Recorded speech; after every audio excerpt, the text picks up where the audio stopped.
Good morning student. आज हम class 6 का चैप्टर 3 पढ़ेंगे। गणेश शंकर विद्यार्थी, यानी कि गणेश शंकर विद्यार्थी कौन है। इस पाठ में इनके जीवन के बारे में हम परिचय प्राप्त करेंगे। गणेश शंकर विद्यार्थी एक महान स्वतंत्रता सेनानी होने के साथ साथ एक कुशल पत्रकार थे। यानी एक महान स्वतंत्रता सेनानी तो थे ही, लेकिन ये एक कुशल बहुत अच्छे पत्रकार भी थे। अखबार छापा करते थे। स्वतंत्रता आंदोलन के दिनों में इन्होंने प्रताप नामक प्रसिद्ध अखबार का संपादन करते हुए देश में क्रांति की ज्वाला को प्रज्वलित करने का कार्य किया था। प्रस्तुत पाठ में इन्हीं के जीवन से परिचित कराता है। ये पाठ ये गणेश शंकर विद्यार्थी हैं, इनके जीवन के बारे में हमें परिचय देता है। गणेश शंकर विद्यार्थी एक सच्चे देशभक्त थे। गणेश शंकर विद्यार्थी थे बहुत ही अच्छे और सच्चे देशभक्त थे।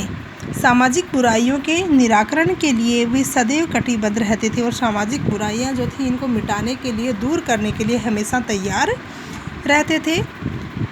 उन्होंने धर्मांधता कभी स्वीकार नहीं की और उन्होंने कभी भी वो किसी भी धर्म में अंधे नहीं हुए थे। यानी सभी धर्मों को सम्मान मानते थे, चाहे हिंदू हो, मुस्लिम हो, सिख हो, ईसाई हो। सब धर्म इनके सामने सम्मान ही थे। किसी भी धर्म में ये भेदभाव नहीं करते थे।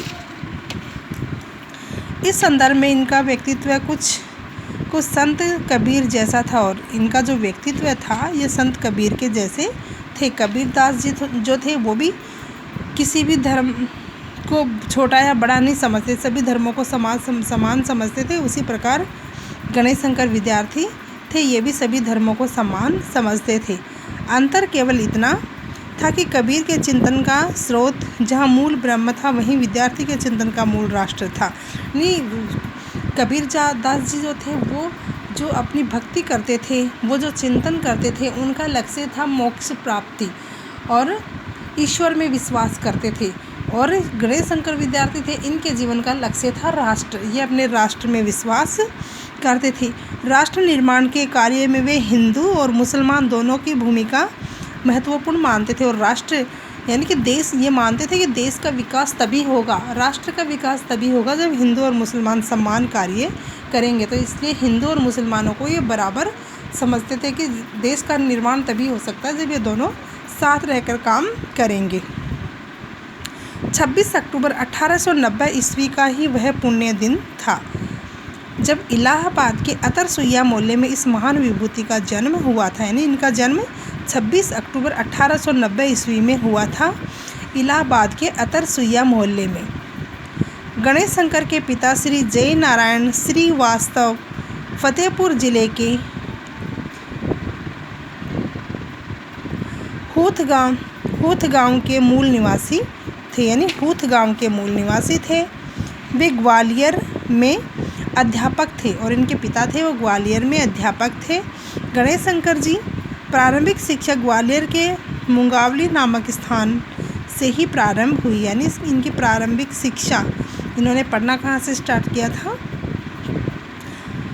यानी प्राथमिक जो शिक्षा थी इनकी ग्वालियर के मुंगावली नामक स्थान से प्राप्त हुई थी। यही इन्होंने कानपुर स्थित क्राइस्ट चर्च कॉलेज में एंट्रेंस की परीक्षा उत्तीर्ण की थी। और यहीं पे जो मुंगावली नामक स्थान पे, यहीं कानपुर में स्थित थी क्राइस्ट चर्च कॉलेज।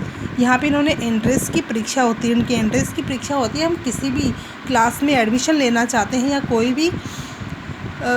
कोई कोर्स करना चाहते हैं या किसी क्लास में एडमिशन लेना चाहते हैं, तो एडमिशन लेने से पहले, उस क्लास में एडमिशन लेने से पहले हमें एक एग्ज़ाम पास करनी होती है, एग्ज़ाम देनी होती है जिसको एंट्रेंस एग्ज़ाम बोलते हैं। तो वो इन्होंने यहीं से पास की थी। उच्च शिक्षा के लिए उन्होंने इलाहाबाद के कायस्थ पाठशाला कॉलेज में प्रवेश लिया। लेकिन इन्होंने उच्च शिक्षा के लिए कहाँ पे प्रवेश लिया? इलाहाबाद के कायस्थ पाठशाला कॉलेज में प्रवेश लिया, किंतु अर्थभाव के कारण उन्हें 7-8 महीने बाद ही कॉलेज छोड़ना पड़ा। यानी कि अर्थभाव गरीबी होती है या पैसों की कमी, यानी पैसों की कमी या फिर गरीबी के कारण ये आगे नहीं पढ़ पाए। इनको 7-8 महीने में ही कॉलेज को छोड़ना पड़ा। उनका विवाह इलाहाबाद के मुंशी विश्वेश्वर दयाल की पौत्री चंद्र प्रकाश देवी के साथ हुआ था और इनका विवाह मुंशी विश्वेश्वर दयाल की पोत्री चंद्र प्रकाश देवी के साथ हुआ था। कॉलेज तो छूट गया, किंतु इसी साल उनका प्रवेश पत्रकारिता के क्षेत्र में हो गया। कॉलेज तो इनका छूट गया था, लेकिन फिर इनका प्रवेश कहाँ हो गया? पत्रकारिता, यानी कि अखबार का संपादन करने के लिए लग गई है। इन्होंने कर्मयोगी पत्र के लिए लेख और टिप्पणियाँ लिखकर अपने पत्रकार जीवन की शुरुआत की और इन्होंने कर्मयोगी पत्र के लिए इन्होंने लेख और टिप्पणियाँ लिखी और अपने पत्रकार जीवन की शुरुआत की।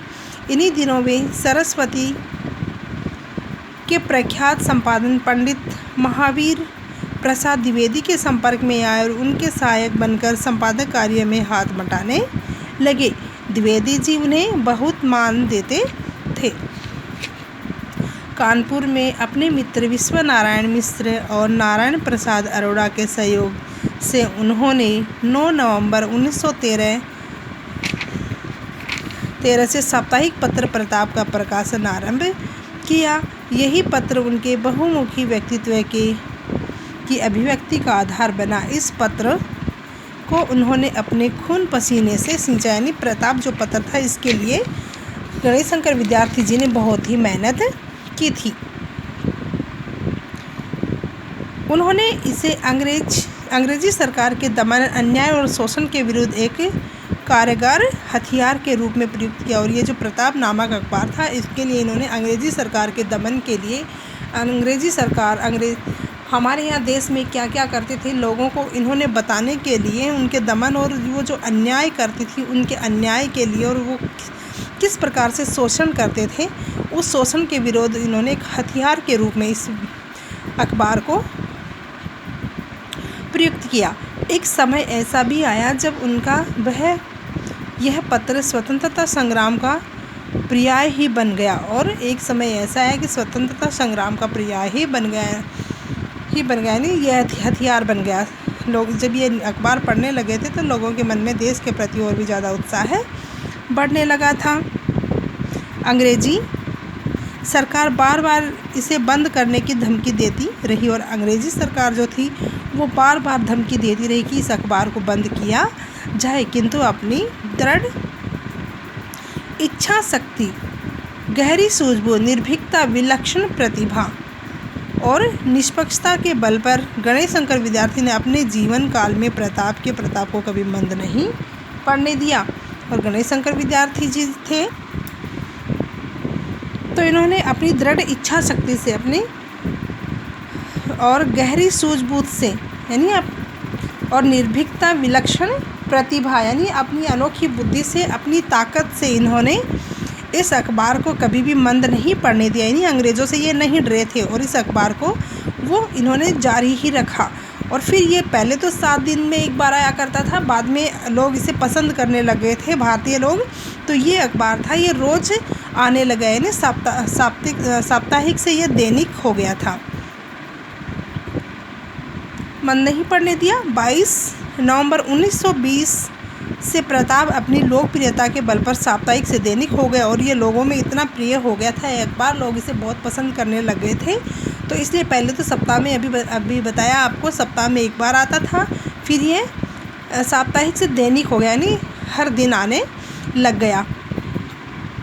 अनेक पत्रों ने इन्हें अपना आदर्श बनाया और इनके संपादन से प्रेरणा ली और अनेक जो पत्र थे और भी अखबार छपा करते थे, उन्होंने इसी को अपना आदर्श बनाया और इसी से वो कुछ सीखने लगे। गणेश शंकर विद्यार्थी केवल उत्कृष्ट पत्रकार और संपादक ही नहीं थे, वे स्वतंत्रता संग्राम के कर्मठ तथा जुझारू सेनानी भी थे।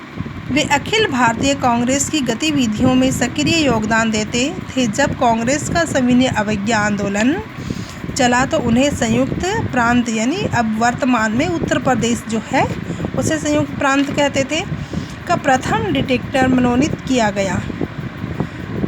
उन पर राजद्रोह का आरोप लगा और गिरफ्तार कर जेल में डाल दिया गया। यानी इनको जब संयुक्त प्रांत यानी वर्तमान में जो उत्तर प्रदेश है वहाँ का प्रथम डिटेक्टर कांग्रेस के द्वारा इन्हें नियुक्त किया गया। लेकिन प्रथम डिटेक्टर बनने के बाद में इन पर राजद्रोह का, अंग्रेजी सरकार थी, इन्होंने राजद्रोह का आरोप लगा दिया और आरोप लगाने के बाद में इनको जेल में डाल दिया गया। इस प्रकार 1921 से 1931 तक वे 5 बार जेल गए और सन 1921 से लेकर 1931 तक ये 5 बार जेल में जा चुके थे। धन्यवाद। आज आपको इतना पढ़ना है, इस चैप्टर को पढ़ लीजिए।